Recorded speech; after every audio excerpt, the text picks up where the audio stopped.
So, what is ADHD or learning disabilities?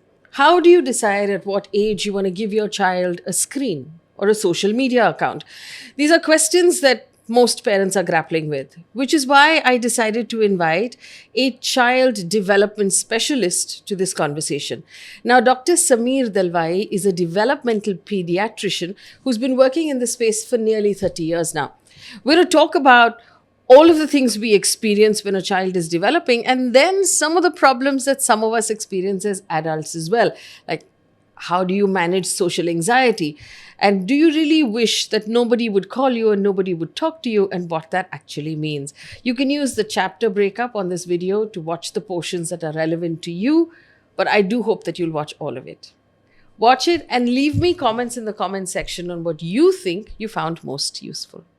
At what point should my child be exposed to a touchscreen? When the child is able to regulate herself or himself with that object. How does one know if you have a child who's having some difficulty learning? I ask the parents, is your child better at orals than at reading and writing?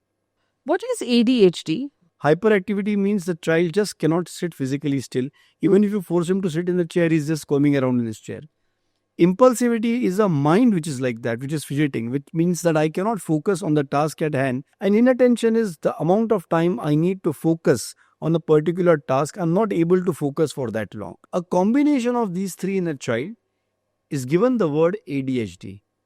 Objects, especially the mobile phones or the television, with decreased human engagement from outside, has actually led to these children manifesting these signs far more than what was happening earlier.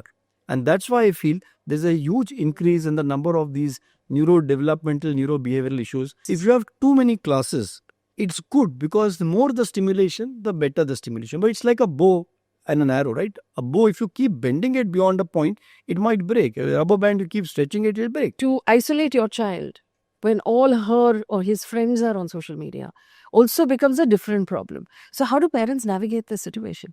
Let's assume I have a 12-year-old, I have a 13-year-old child who wants a smartphone and wants to be on Instagram. How do you navigate that?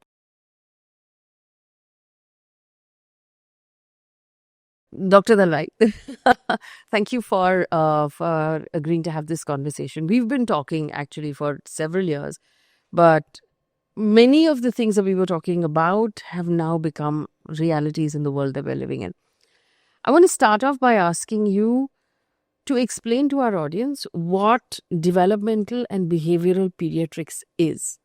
And how is it different from the regular pediatrician who gives you the vaccination shot and, you take your child to when your child has a fever? How is that different from what you do?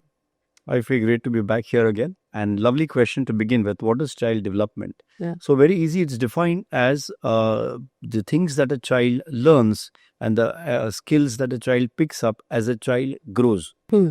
Growth is an increase in the body parameters like the weight, the height, and the head circumference. Yeah. Whereas development is picking up of new skills and new functions, acquiring new skills and new functions, which helps the child progress. For example, when a child is born, can hardly do anything, but as the days pass by, you see that the child starts holding up the neck, you see the child starts rolling over. That helps the child to sit. Sitting and good motivation helps the child to stand, then walk across the room, and so on.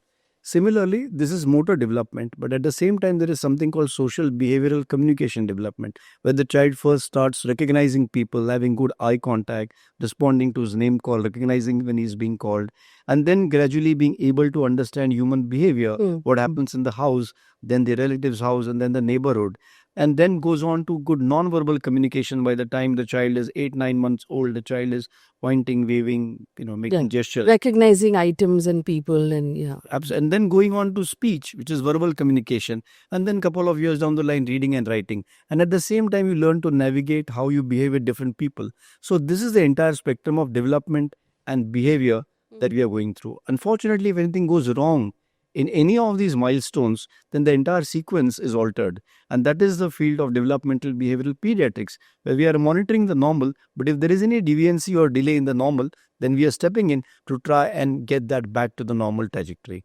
I know that, with my child as well, we have all of the apps that will tell you, okay, at these many weeks, you should start seeing this response from your child. So, like you said, the eye contact or the recognition of certain people, or just that pincer move, being able to pick things up or being able to grasp something, things like that. There's a lot of theory about don't get too hooked onto what is normal. Some children take a little longer, some children get there faster, some walk earlier, some walk a little later. So, at what point, in your opinion, should the parents say, okay, I need to get this checked out, or I need to see a developmental specialist because there's this one particular thing my child is not doing?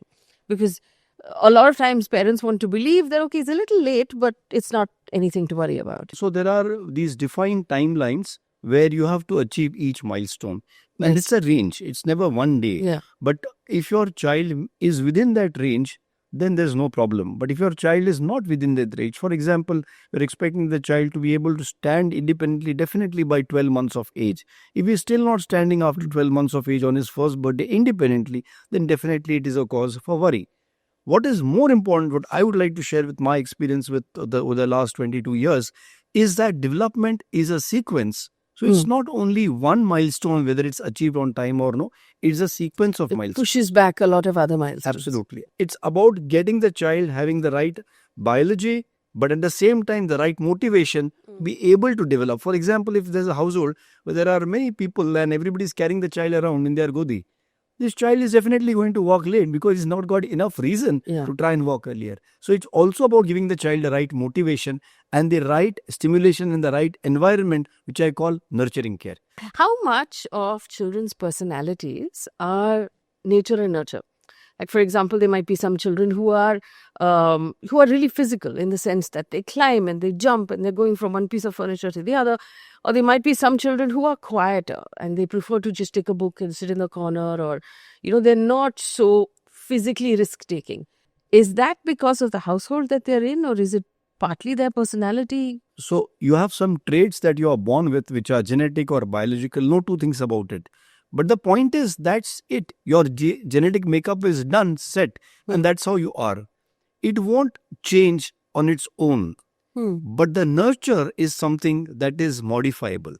The environment around you is modifiable. So you may have some traits. For example, you may have a child who is genetically, if you see everybody in the house or the father is a hyperactive or an impulsive person, and this child may have the trait.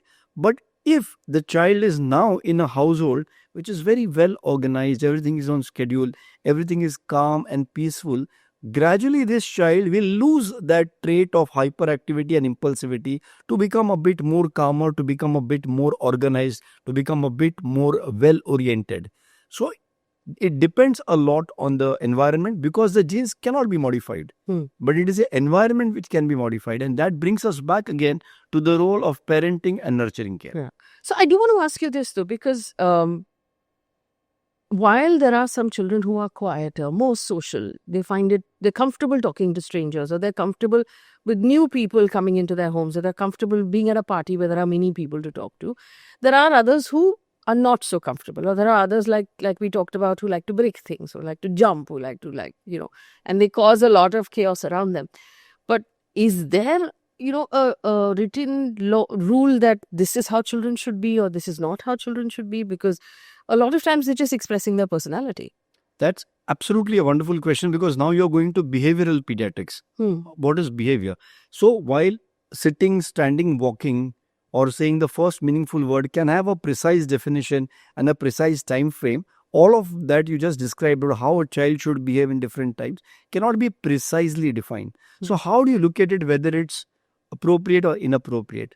As long as the child is not harming herself and not harming others, and is able to hold his or her own, I think that should be fine. So for example, you mentioned that if the relatives come home, does a child go and mingle with them or not mingle with them so much, or prefer to go and read a book?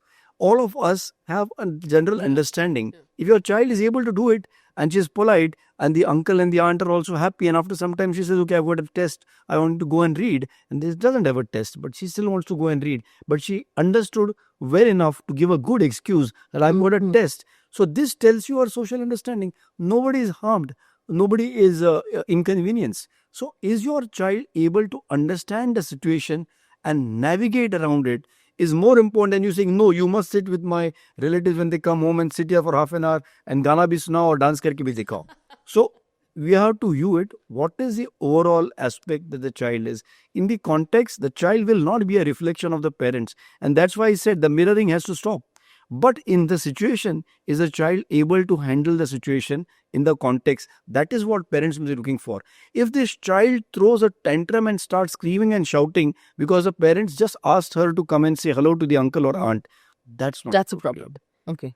That's not appropriate. Then we need to worry because the reaction or the response is way out of what would be in expected norms. If it happens once, then I wouldn't worry. If it happens every time with everybody, I would be worried about the child. But it happens only with that one particular uncle every time, then I'd be worried about what that uncle has been. Worried about the uncle, yeah. So it's always individualistic.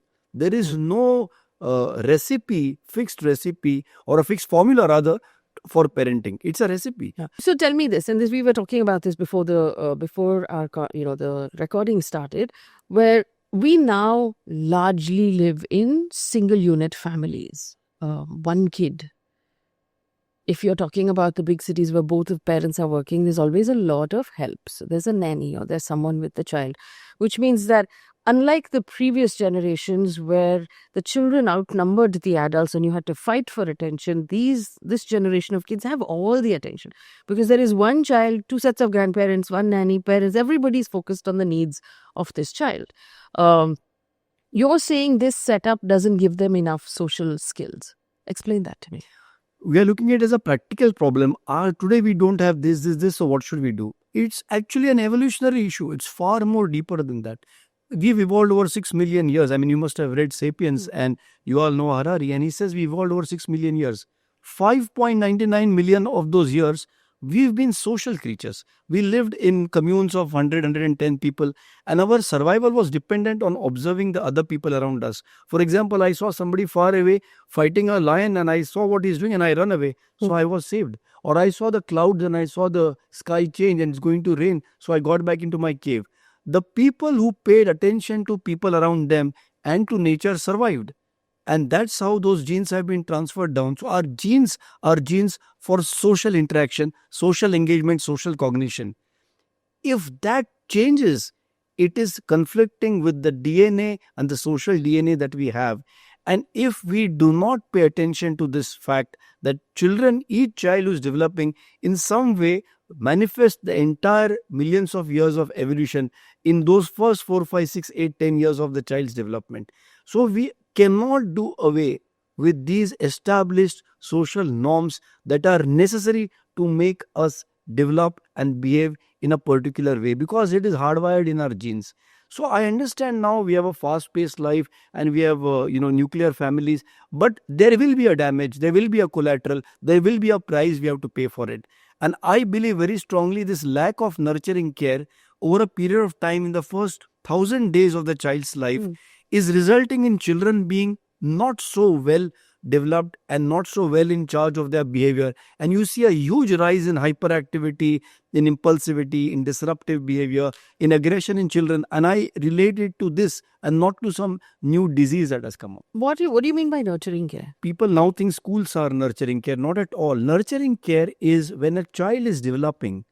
I'll give you an example. When the child is learning to walk, the child will stumble, the child will fall, somebody will go and laugh and smile, and you hit that table where the child fell down and encourage the child to get up again and start walking again. This happens over many times in a nice, warm, caring way, and finally child learns to walk. The same thing is with behavior. I have one aunt who is a little khadus, if I can use the word, and I know she is very strict. And I know that I can't say these things in front of her because I'm going to get a backlash. But there's this other uncle who loves all these things and I can go and chit-chat all this with him. So I do that with him. But when this aunt comes into the room, both of us look at each other and keep quiet till she goes away. So this shaping of our own behavior, social skills, understanding what to do where, what to say where, what not to do where, what not to say where, is shaped over a period of time with these loving, nurturing adults around us. And if we do not get that, we will not get that ability to be able to deal in different diverse situations. So, in the world that we currently live in, which you also live in this world, as much as you might dislike it. No, I quite like it because I want to help get it back to where I like it. So you have these nuclear families that are living in largely in buildings. So there is a building community. Parents are working. The child is going to school, coming back. There is no joint family. The joint family no longer exists in this modern world in most cases. So how do you then supplement that joint family? How do you create this environment that you're talking about? Let me give you an actual example which happened during COVID when everybody was working from home.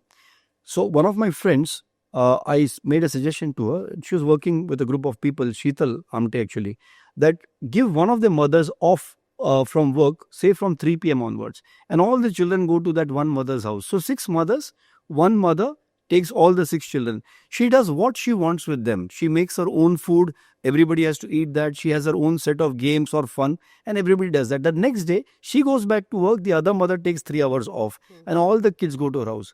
Within 15 days, all these kids were off screen. All of them had been addicted, but all of them were off screen. Why? Because the only antidote to screen time is human time. There is no other way to deal with screen time addiction. You have to have a human to give it. But over a period of a month, the children were noticed to have much better behavior at school. They were more patient.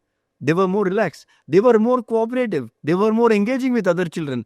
Because when you go to a different house every day, a different mother or household, so to speak, you are learning differences in the households. Now, these people are not your saga, masi, chachi, mami. So what? But they are different, little bit different in their culture. So the child learns to adapt in each of these houses. And that actually translates into his better behavior there. So I'm not saying we need to have our own blood relatives with us. But like you said, we live in a high rise. The problem is not lack of people. The problem is we now think it is better that our child is on the laptop. It is better that my child is learning. All that learning is binary. Your child will never learn how to adapt and live between the black and the white and explore the gray. So you brought up screen time. Yeah. It's time to talk about screen time, right? And one of the things that really bothers me as a parent and things that I'm really nervous about is, I mean, those of us who were born in the 80s, giving away our age, we grew up in a time when Doordarshan would mushkil se show us one interesting thing a day. There was no choice to change the channel because there was no other channel, right? So for like half an hour a day or maybe 1 hour on Sundays, there was something interesting to see. And the rest of the time, it didn't exist as a form of entertainment. From there, we've come to where we are today, where the entertainment is constant and it's in your pocket and it's always there to distract you, to a point where we don't wait 5 minutes of silence without taking out your phone and stimulating your brain in some way, right? There used to be a time when you had to wait for the bus, you had to wait for the bus or the train. There was nothing else to do except stare at the people around you. I fear that the children today are growing up in an environment where the phone is already available in everybody's pocket, where they are native to AI. They will grow up in a world where climate change will challenge everything that they know. How do we prepare them? And in a simple, like if we break this up, the first question or part of that is, at what point should a child be exposed to a screen at all in the world that you live in? If as a parent I were to ask you, at what point should my child be exposed to a touch screen? When the child is able to regulate herself or himself with that object. Explain. What I mean is, it's not the screen. Like you mentioned this very wonderful example about Doordarshan that all of us used to see. It's not the screen which is actually the problem or the media, because that's a medium. The problem is twofold. One is instant gratification and second is isolation. Instant gratification and isolation in combination. That's the problem.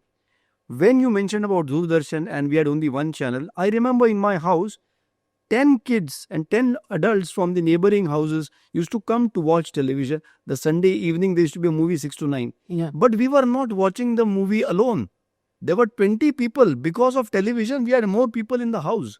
And then during that interval of the news break or whatever, you would go around, kisko pani chahiye, kisko chai chahiye, tu kya kar raha hai, tere exam kabhi hai. It was actually an occasion for social engagement. Cinema. When you go to watch a film, sure enough, when the film is running, but it's an occasion where people come together. Today, because it is in your pocket, it is leading to isolation. You don't need to go to anybody's house or to a cinema to watch it. You can watch it on your own. The moment I'm watching it on my own, you're cut out. So this is leading to social isolation. And the second thing is instant gratification. When I went to the cinema, I had to watch the movie which was playing. Yes. I had to wait for it. If I wanted to wait for Amitabh Bachchan to make his entry, I had to watch half an hour of Pran saying something, for example. But today, if I don't like that, I can fast forward. I can skip. I can delete. 30-second videos. 30-second videos. So what it does is worsens my instant gratification and doesn't give me time to learn delayed gratification or rational thought or even to think, because it has far more content than I can consume. And I am being told if I don't hurry up, I won't be able to consume all of it, as if there's some great benefit. So this combination of instant gratification with the screen allows me, the touch screen and isolation are actually the problem. It's not the screen per se. So the right age to allow your child a smartphone, for example, Yes. is to understand that this could lead him totally astray. Does your child have control over it? For example, I'd recommend parents that have a schedule in which you say half an hour for television. But be specific. Say 4 to 4:30 and you will watch this. No changing the channel.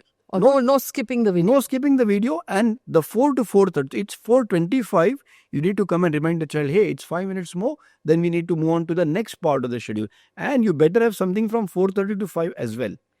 When it's 4:30, you come, okay, now, Johnny, time up, and you switch this off. Another minute later, if he's still not, you switch it off. He will cry.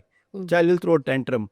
But if you stick to the schedule and say, okay, now that's okay, now we have to go and play football, then the child adapts. Though with a little bit of crankiness, he'll adapt or she'll adapt. Now, what we need to see is whether the child with a little bit of complaint is able to give it up. The child who throws a tantrum, who starts screaming, starts shouting, and eventually makes you go and restart the TV. This is addiction. So obviously developmental pediatrics extends into the preteens as well, where there is a new problem now where a lot of young children in like 11, 12, 13 want to be on social media. I know from conversations with parents that there is no written rule as to how to navigate this situation. Now, in a country like Australia, where Australia said nobody below the age of 16 should be on social media, it's much easier because then you can say that, listen, none of your age group is allowed, so you are not allowed. But to isolate your child when all her or his friends are on social media also becomes a different problem. So how do parents navigate this situation? Let's assume I have a 12-year-old, I have a 13-year-old child who wants a smartphone and wants to be on Instagram. How do you navigate that? All right. When do you come up with sweeping rules? When you have failed to control it in the individual situation. Why does Australia have a rule that nobody will be allowed below 16? Because they've accepted the fact that parents have failed and schools have failed to be able to control it at a micro level. That's why now they have a sweeping rule. My point is, if your child is on Instagram, but if you set up some rules, whatever rules you want, I'm not going to give any rules. Okay, you will do this for half an hour. You will not post pictures of yourself which reveal your identity or reveal your address where you stay or expose your body in some way. And your child is following it and you're able to monitor it. And things are going fine. I don't see any problem. I, in fact, see it as an opportunity in today's time to teach the child some discipline and some empathy and some ways of balancing out his or her own life. Great. Use it as an opportunity. But if you find that your child is now not being able to stick to what has been pre-decided. But a lot of times, parents can't even track what is pre-decided because they are able to basically mask movement on their phone. Then don't allow it. If I have a car and I cannot make sure that my child who's taking the car out is not going to kill a few people on the road and harm himself, I won't allow him to have the car. That's precisely what I meant. But Australian government has recognized that parents have failed to do this. So that's why there is a mass rule like this. The message is, parents have to understand, in fact, you use a very nice word, that when I stop my 12-year-old from being on the screen, I'm isolating him from the other children. Can you realize the extent to which we have gone? Yeah. The screen has isolated you from people. Now, apparently, the screen is keeping you connected. You call a bunch of 12-year-olds or 14, and this is what parents tell me every day. You call a bunch of 12-year-olds to your house. They will come to your house, they will all be looking at their phones, not at each other, and they'll be playing Ludo or whatever else with each other. but On their looking at phones. But that's the world we live in. So this is the thing that I'm circling, right? If this is the environment and this is how children are socializing with each other, how do you pluck one child out of that? Since when are they doing this? The last 4 years, 5 years. Why are you saying this is the world we live in? Since when are people smoking? Since eternal times, eternal. What is happening today with smoking? Because science has proved that malignancy is linked, or COPD is linked, or bronchitis is linked to it. What have you done today? At least on the packet of the cigarette packet, you have those very scary images and all those rules, those disclaimers put there, and you have that scary picture of somebody with a tumor. So when you are buying the cigarette packet, you are seeing that. And you are not allowing children to buy that as well. You have rules. The same with alcohol. But when did you last see a smartphone which on its cover had all these changes? Never. I'm advocating this. Is the government willing to listen to me? Whichever smartphones are sold, just like on a pack of cigarettes, you have the dangers that come with smoking or tobacco onto the pack of cigarettes. Why are we not putting these images on the cell phone covers when we sell them? Why? How else will parents know better that this is a dangerous thing to do? If we can control tobacco consumption and if we can control alcohol consumption, how are we not able to control screens? I tell parents, आप doctor उसको बोलो screen देखने का नहीं. I tell them, वो मेरे को बोलेगा मेरे बाप का फोन है, तुम कौन है बोलने वाला? My father bought the phone for me. Who are you to tell me? Yeah. The person who bought is responsible for it. Don't buy it. What do you mean the child is not able to live without it? Let him earn 80,000 and buy his phone. So it's not the child who's responsible.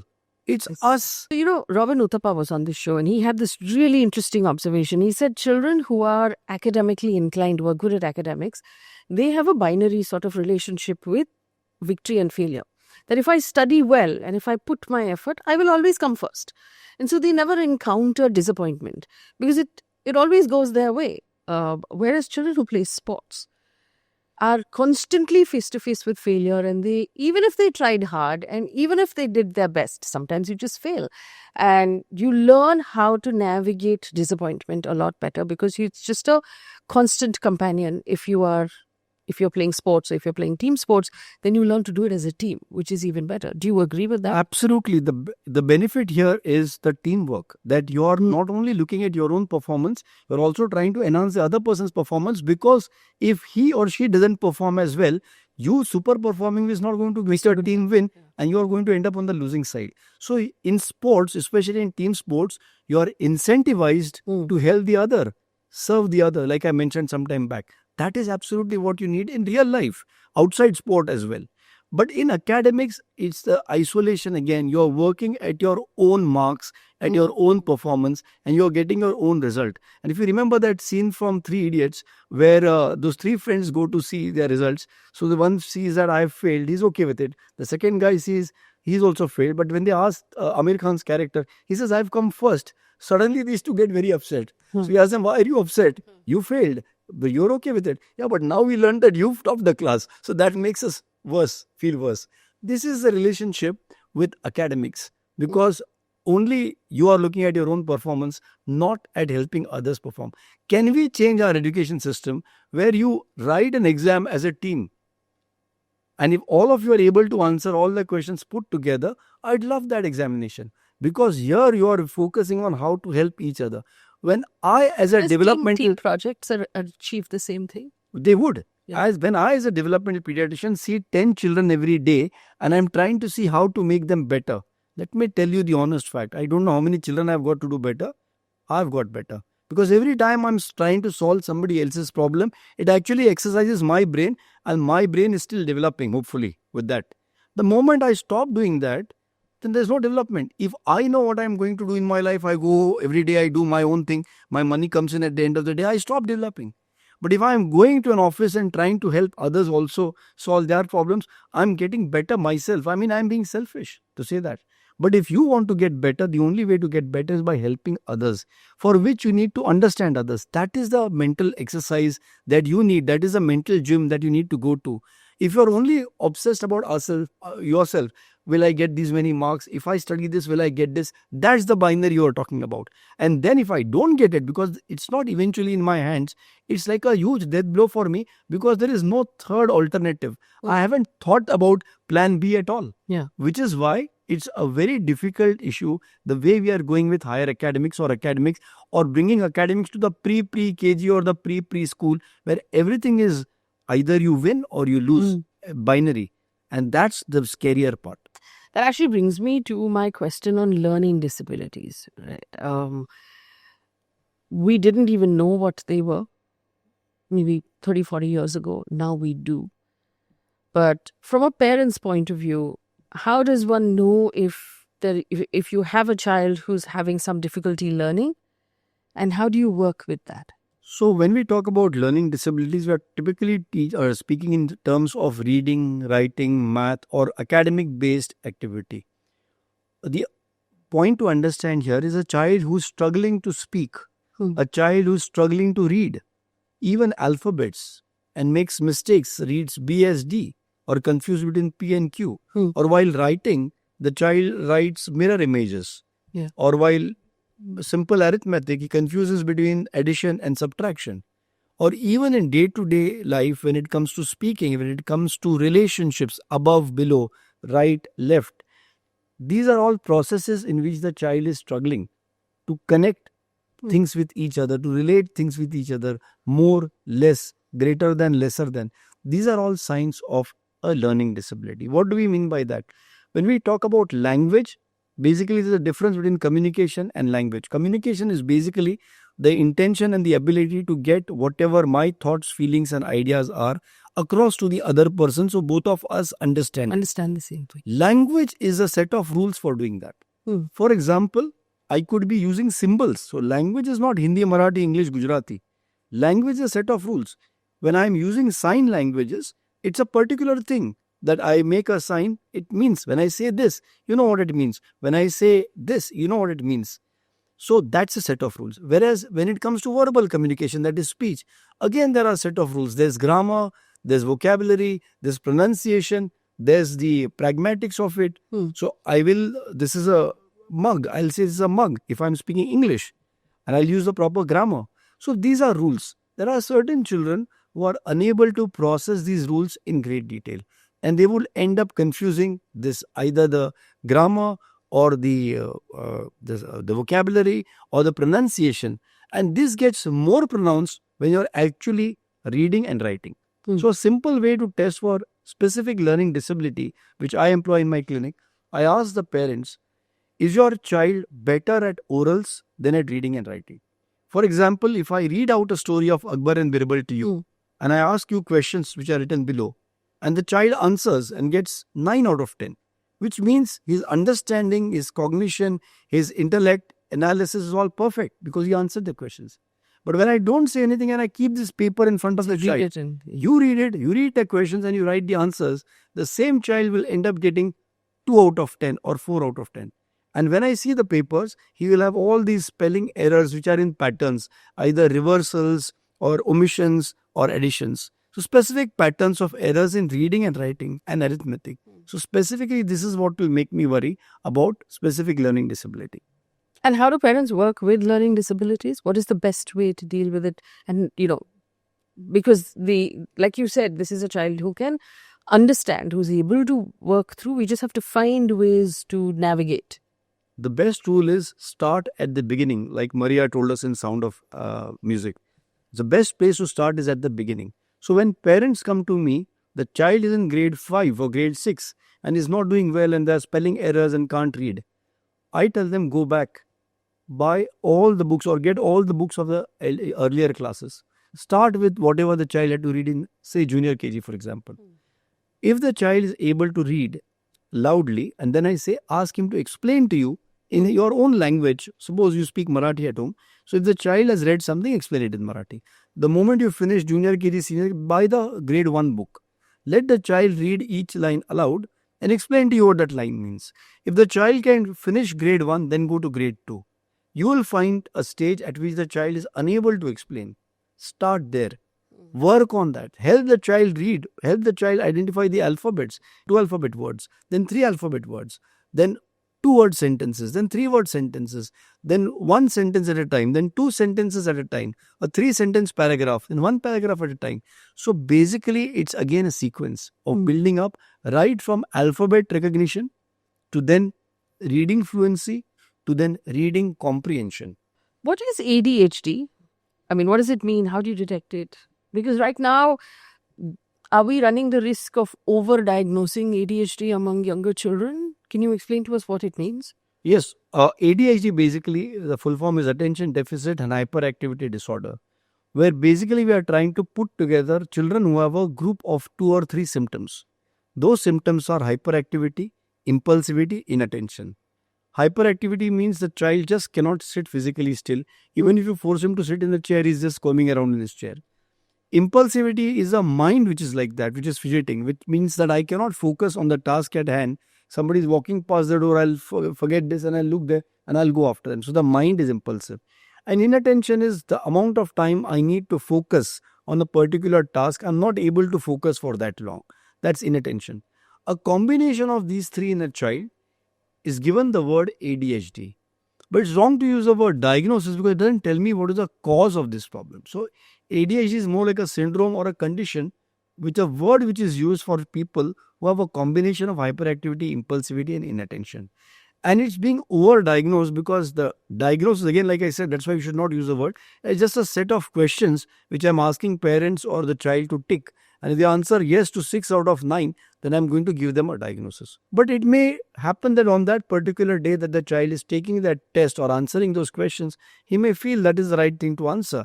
Or the parent is probably overgeneralizing. And hence, this entire gamut of first calling it a diagnosis and then over-diagnosing it is dangerous because it opens the door to 2 things. One, it opens up the door to unending stream of medications. Because you have to keep taking that medicine. You don't recommend medication for ADHD? I do, but that's not the only thing. It's the paracetamol for fever doesn't cure the malaria. What I need to look at is, why is this child hyperactive? Why is he impulsive? Why is there a lack of attention? Is it because he's distressed with something that's happening at home? Some domestic violence going at home? He can't pay attention in the classroom because he's worried about his mother. That's not ADHD. There's a cricket match going on, next door. My best friends are playing there and I have to sit here and listen to, history teacher, and I particularly don't like history. My mind is there. It's not ADHD. It's a situational thing. So we need to make very sure that all of this is ruled out before you then start making How do you medications. rule out all of those things? By taking a very detailed history, by examining the child, by going through the history for the last so many months or years, speaking to multiple people, not just the mother, the father, the school teachers, other different teachers at school, by speaking to the child's friends. So it's a comprehensive analysis that will make you understand what the matter is, and then first start working on all that you've learned in the history. Fundamentally, ADHD, the experience should be uniform over a period of time across various environments. Absolutely. Which means not just one particular teacher's class, but across all teachers' classes. Absolutely. And the parents are having the same experience. And the school bus is having the same experience. Absolutely. So in all of these environments, you're having a similar experience with the child, which means that this child is not able to adapt to the environment that he or she is in. Is that correct? Yeah, absolutely. But you've seen these children, if it's something related to sports or something that they really, really like, they will be able to sit as long as it takes. They'll be able to pay attention as long as they take. So it's also about the liking and the motivation. It's a vicious cycle sometimes because you don't pick up a subject, you may not like it, so you may not pay attention to it. You don't pay attention to it, so you don't learn as well as you should. Because you haven't learned, you are demotivated. Yeah. So a lot of times there'll be children who are happy spending hours playing the same video game. Absolutely. But they can't sit 10 minutes in a history class. Absolutely. And so there is a difference then in what they enjoy and the attention they are able to give and what they don't enjoy. So the solution is make the history class more interesting. And if you do that, children will pay attention. What I'm trying to say, these are not fixed illnesses like a tumor or a fracture. It's all situational. And if you are able to modify the environment, which is of course... How do you modify the environment? Make the education more fun, make it more interactive, make it more engaging. A child with ADHD wants to be physically very active. Use him to demonstrate something. Let him do a role play. You do a role play with that child. the child will be very happy to do it. So make it experiential learning rather than rote learning. What is neurodiversity? And what should we know about it? So neurodiversity basically means all of us as individuals are a little bit different developmentally, behaviorally, even neurologically from each other. And that's what I call a human spectrum. Okay. All of us are a little So different. we're all on the spectrum. We are all on a human spectrum. Yeah. Unfortunately, when we say the word spectrum, it's been associated with a particular problem. Hmm. But I believe all of us are diverse. Okay. And that's the beauty of the world, because when I see diversity, it helps me add on a few more synapses or a few more connections in my brain which weren't there earlier. When I see a person who is different from me. So the only way for the brain to grow is to see differences and to consolidate the similarities at the same time. So all of us are on a spectrum of human diversity. If somebody is an outlier, that somebody is far away from what otherwise constitutes normal or norms, then it becomes a problem for all of us, in spite of our acceptance of diversity, to be able to connect with that person, because he's an outlier. Some of his behaviors, something in his development, may be too different or too wide for most of us to connect with. Then that leads to exclusion. And the entire concept of neurodiversity that I see being applied overall is only tagging these outliers and saying, hey, these are not abnormal, but I'm using a more euphemistically nice sounding word, neurodiverse. So maybe I'll use a new word that will help the rest of us accept them. My challenge is, the moment you use a separate word for a separate group of people, you're no longer including them. Because in your mind, you've already compartmentalized them. So a better way for it that I feel people could look at it, all of us are neurodiverse. How can I engage with you? For that, I have to have an individual focus. That's, these are the good things about this person. These are not the not so good things. If I can ignore the not so good things, they don't interfere with my life, fair enough. Let me deal with the good stuff. But if I do need to engage with you on aspects of your life that don't agree with me, then I need to work on those differences and get you and I more better aligned. This is typical corporate speak. It happens in every corporate. This needs to be brought to the daily life, whether it is our house, our neighborhood, our school, our college, or our office. How does a parent know when to look into neurodiversity?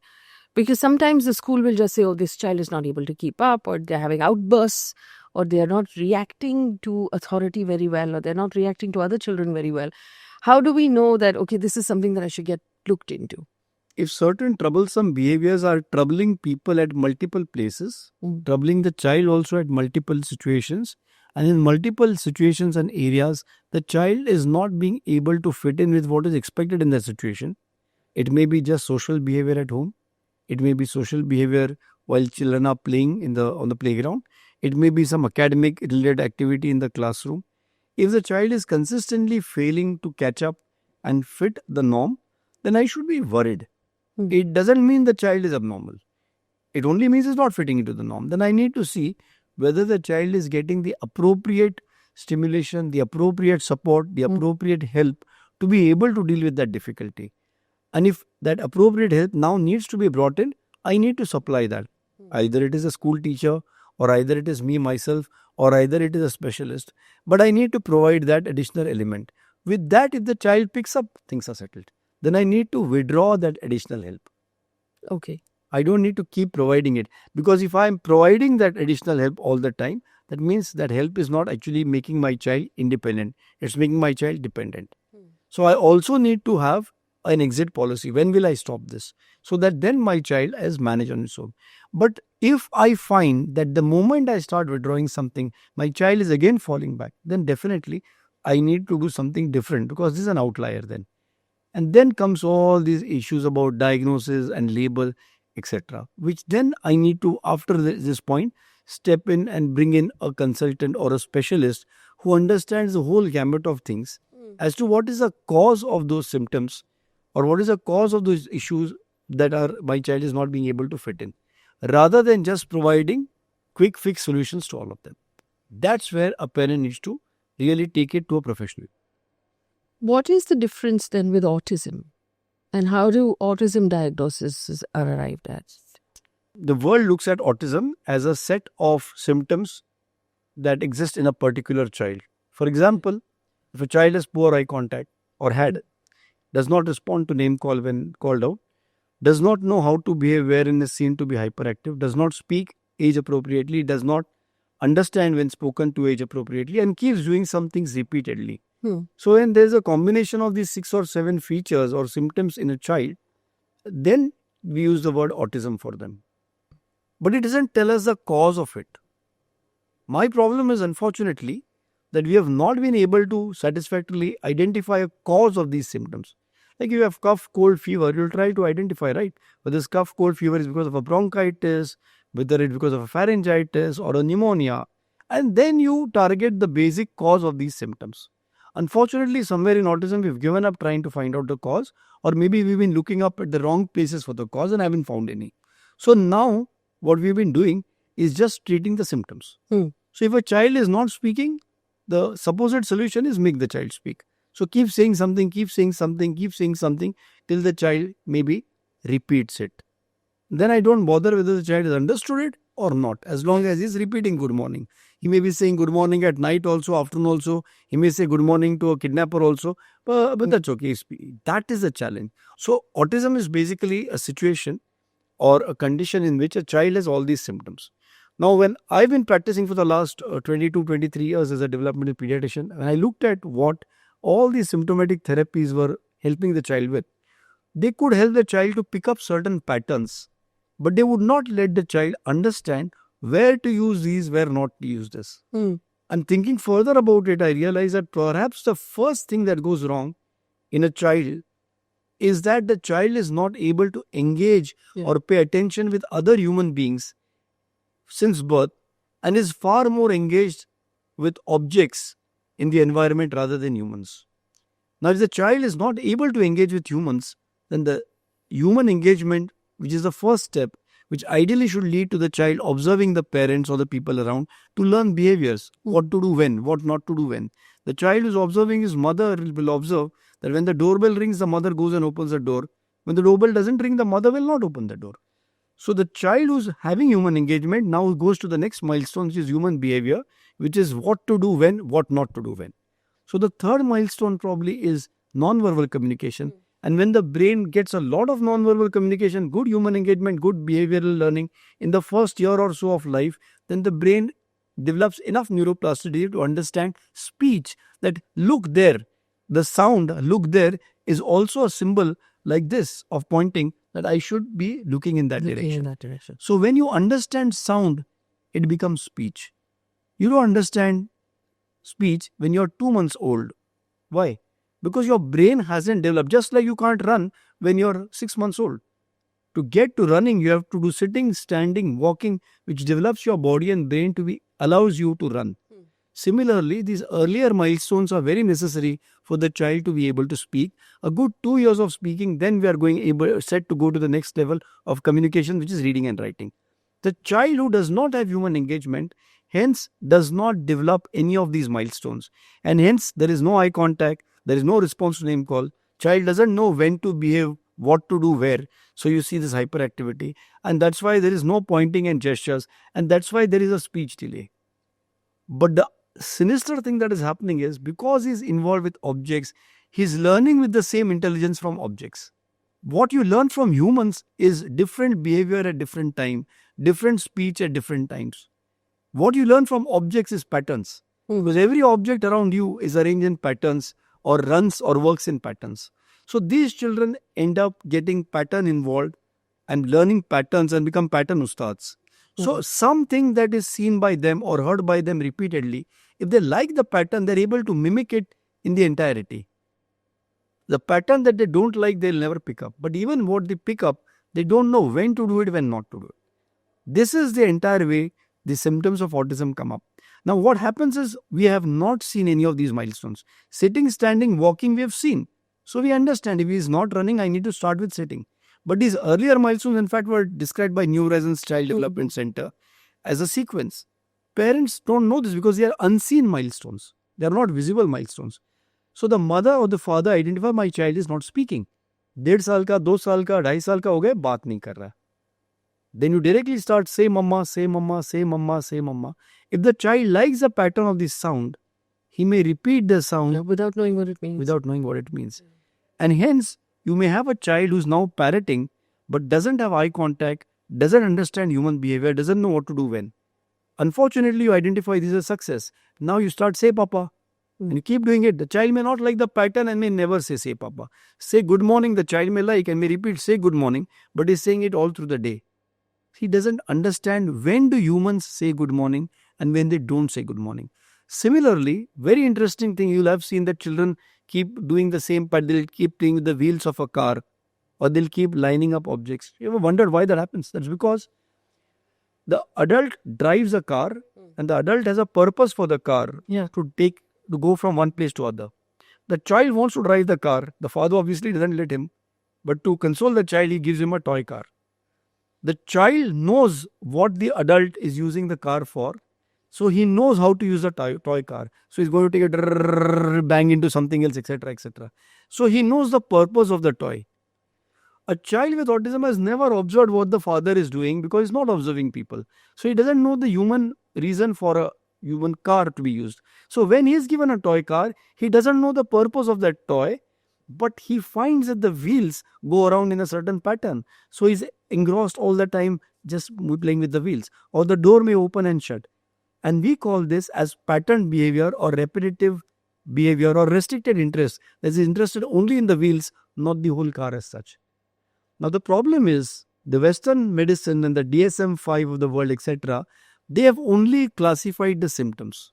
And to them, autism is defined as a neurodevelopmental condition with impaired social communication and social interaction and repetitive restricted behaviors. So they're telling you the picture. They're telling you the symptoms. They don't tell you the cause. And hence, you are left again with treating the symptoms. And what according to you is the cause? The cause is the child is driven more towards objects than humans. And this is a genetic reason. And you will find in life, there have been people with this gene forever, for thousands of years.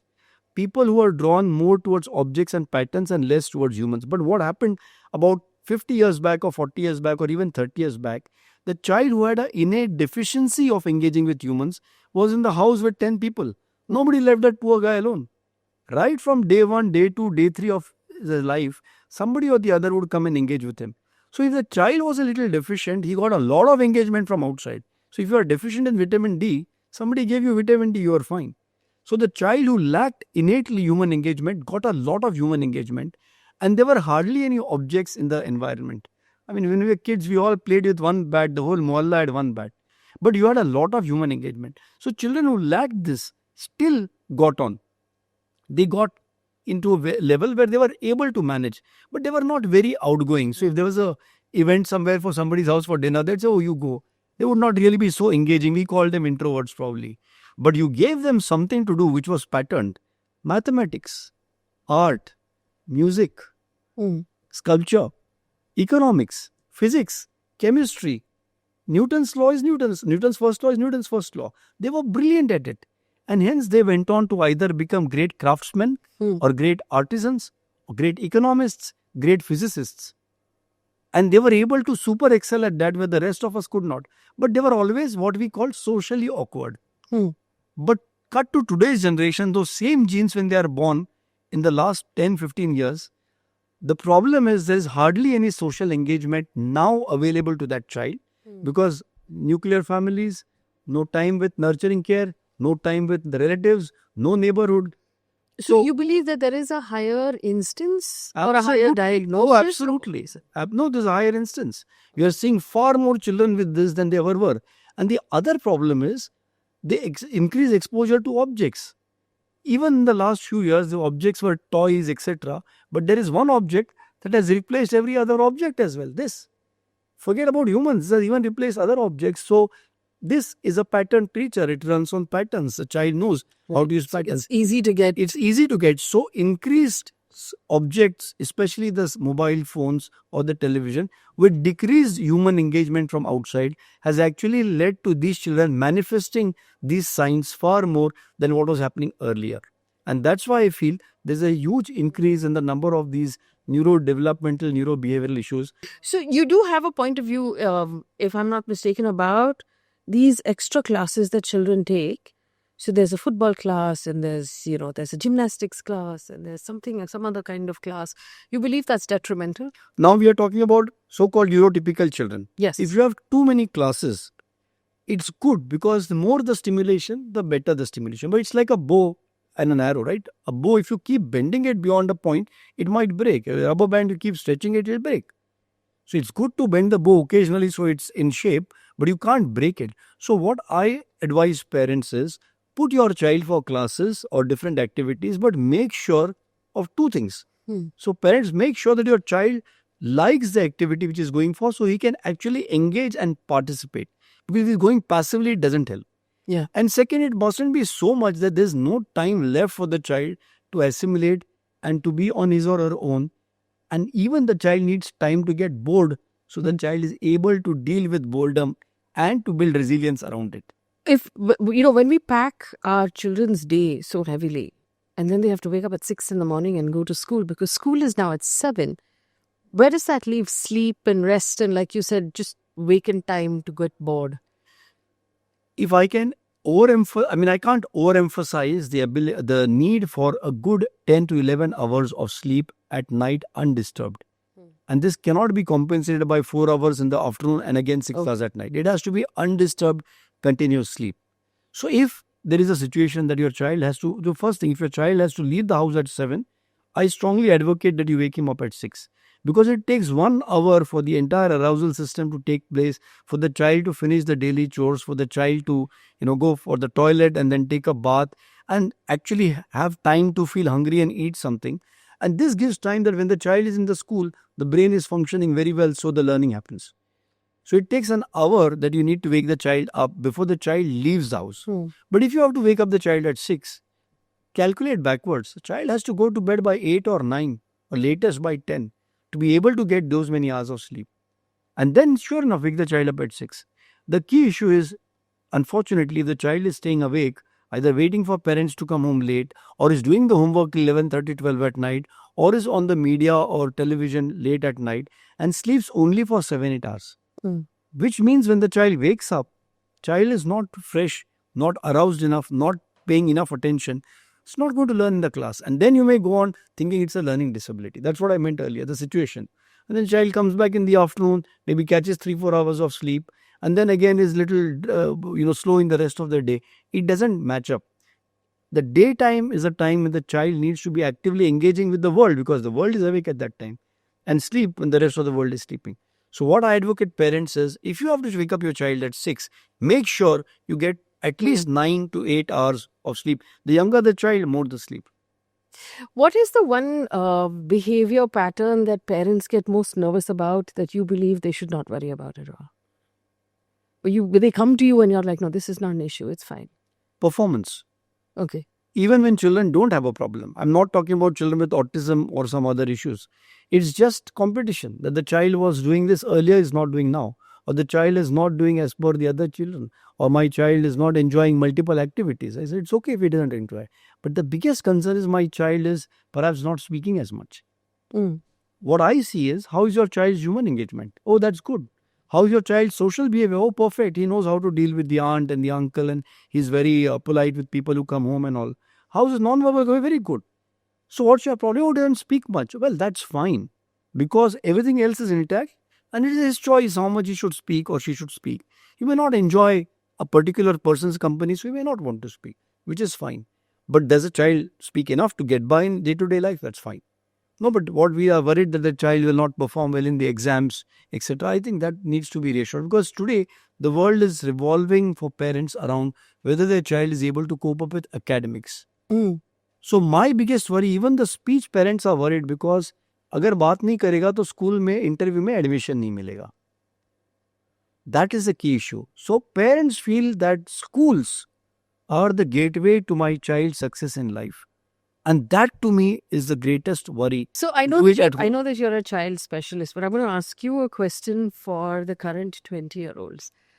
Because I read this really interesting article that apparently people who are in their early 20s now, who are joining the workforce, find phone calls to be too traumatic because they can't control the outcome of a phone call. So they would prefer a text message or a WhatsApp message than actually having someone call them or having to call someone and have a conversation to book an appointment or to do an interview, whatever it is.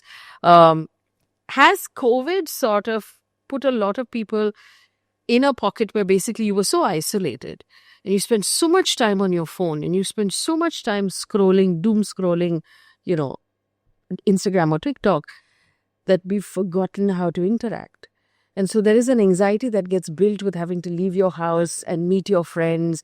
And, you're hoping that plans get cancelled. You're hoping that you get to stay at home as much as possible.